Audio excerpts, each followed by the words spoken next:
Salam damai sejahtera Bapak Ibu serta saudara-saudari semua. Untuk mengawali renungan tentang firman Tuhan ini, mari kita bersatu di dalam doa.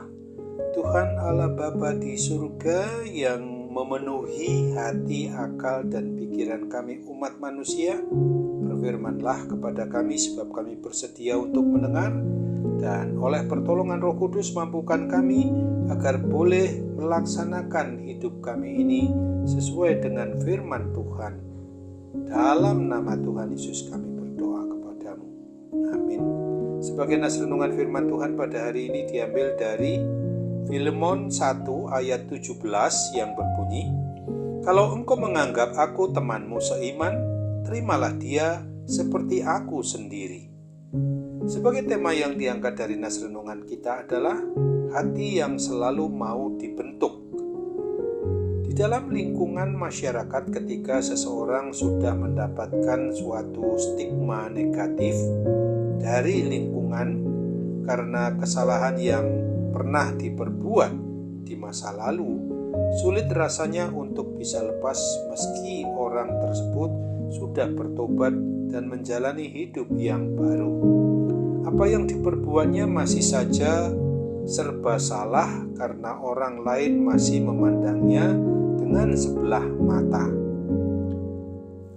Oleh sebab itu, bagaimanapun juga bagi orang yang memang mengalami stigma negatif seperti itu, harus sungguh-sungguh mau berusaha membaurkan diri dengan orang-orang yang memang dapat dianggap sebagai orang-orang yang baik.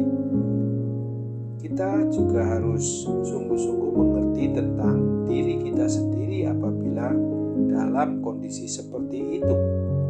Oleh sebab itu, tidak mudah kita memang untuk percaya dan selalu menaruh curiga kepada orang yang sedemikian rupa. Kata stigma diartikan sebagai tanda penolakan sosial berupa rasa malu atau aib yang dikenakan kepada seseorang karena pernah melakukan suatu kesalahan atau pelanggaran hukum. Yang patut untuk disesalkan adalah bahwa ada banyak orang mengaku sebagai pribadi orang yang sudah percaya kepada Kristus yang juga bersikap demikian itu. Ketika ada saudara seiman melakukan kesalahan atau perbuatan dosa, mereka bersikap sinis dan sangat ada suatu kecenderungan untuk menghakimi mereka yang berstigma negatif itu. Berbeda dengan sikap Rasul Paulus saat menghadapi orang yang telah melakukan kesalahan seperti Onesimus, tidak menghakimi atau menyudutkan, tetapi dengan sabar membimbing, mengarahkan, dan menuntunnya kepada pertobatan. Perhatian dan sikap kasih dari Rasul Paulus yang ia tunjukkan mampu untuk membangkitkan semangat Onesimus sehingga ia merasa dihargai dan diterima keberadaannya kembali. Tidak bisa disalahkan dan wajar saja jika Filemon masih tampak ragu-ragu untuk menerima Onesimus kembali. Namun Rasul Paulus bersedia memberikan jaminan kepadanya, dan kalau dia sudah merugikan engkau ataupun berhutang padamu, tanggungkanlah semuanya itu kepadaku. Aku, Rasul Paulus, menjamininya dengan tulisan tanganku sendiri.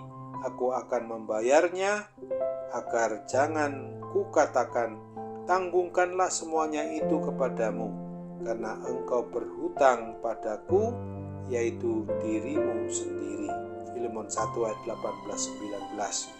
Pada waktu Filemon bersedia menerima Onesimus kembali dan menganggapnya sebagai saudaranya, maka status Onesimus tidak lagi sebagai budak Filemon. Perubahan hidup Onesimus tidak terjadi secara instan, tetapi melalui proses pembentukan yang mungkin menyakitkan bagi Onesimus. Onesimus bagaikan sebuah bejana yang bersedia untuk dibentuk oleh Tuhan. Demikian juga kita tidak dapat menjadi bencana yang sesuai dengan kehendak Tuhan jika kita sendiri tetap mengeraskan hati, tidak mau dibentuk oleh pertolongan Roh Kudus. Dibutuhkan adanya penyerahan diri secara penuh kepada Tuhan untuk menjadi pribadi yang lebih baik. Untuk itu ingatlah akan firman Tuhan sebagaimana dituliskan di dalam 2 Korintus 13 ayat 5 ini. Ujilah dirimu sendiri, apakah kamu tetap tegak di dalam iman? Selidikilah dirimu, apakah kamu tidak yakin akan dirimu bahwa Kristus Yesus ada di dalam diri kamu? Sebab jika tidak demikian, kamu tidak tahan uji. Amin. Mari kita kembali bersatu di dalam doa. Tuhan Bapa di surga, terima kasih untuk firman-Mu yang sudah mengingatkan kami, supaya ketika ada orang yang ada di sekitar kami yang sudah mempunyai stigma negatif, di mana track record mereka dalam kondisi yang tidak menyenangkan karena pernah berurusan dengan aparat hukum maupun hal yang memang menjadi celah bagi dirinya, supaya kami juga bisa menerima mereka dengan cara selalu mau mendoakan, selalu mau mengajak dia untuk berbaur dengan kami, sehingga dia boleh menghilangkan segala hal-hal yang sifatnya untuk membuat mereka orang yang memang cenderung untuk menghakimi itu menjadi menerima, menjadi mau untuk membuat orang bisa bertobat dengan segenap hati, dengan segenap jiwa, dengan segenap akal budi mereka untuk kembali kepada keinginan dan kehendak Tuhan. Bapa yang Maha Baik, tolonglah kami supaya kami boleh juga tetap berserah kepadamu ketika kami akibat dari kuasa-kuasa yang berkaitan dengan sakit penyakit sekarang mengganggu kami. Tolonglah kami Bapa, kami percaya penuh bahwa mujizat kepulihan, kesembuhan dari kuasa sakit penyakit apapun juga tetap boleh terjadi, dan kami berharap kepada Tuhan yang Maha Kuasa, yang berkuasa atas segala kuasa sakit penyakit apapun juga, pasti kami dapat disembuhkan.